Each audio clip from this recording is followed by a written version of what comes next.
Okay, I've got a VW and I'm in the back seat with the middle seat belt, and it's a retractable one, but it's jammed. I can't pull it out and it's not going back in, because once it locks you have to let it go back in a little for it to pull out again.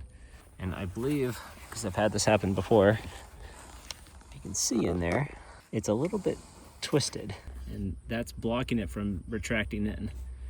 So in the past I've been able to kind of push a screwdriver down or something to try to unwrap it from the inside. This time that didn't really work.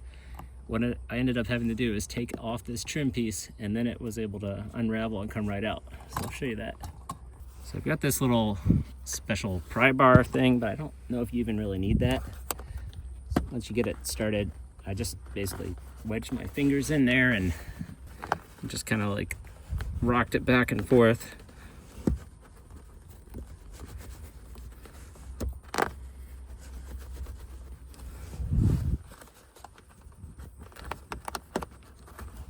Yeah, there it comes. So then you can see that the twist in here. So once I untwisted that, it retracted and then I can pull it out again.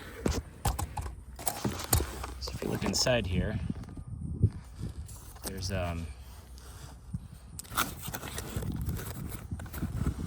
little slot the belt goes in before it starts wrapping around. So if it's twisted at all, it won't be able to get past that slot, and then it can't retract. If it can't retract, it can't unlock. So by getting the twist out, you're allowing it to go back in. I've also seen people that had some other problem with it, like the ball bearing or something, whatever's in the locking mechanism that locks it, gets stuck, and you have to just hit the back of the seat with a mallet a few times, and that seems to work. But that wasn't the problem with mine.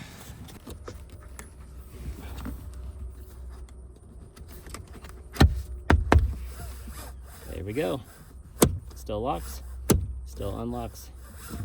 Good as new, except for that slight tear in my seatbelt, which means I should probably replace it, but at least I fixed the retraction problem.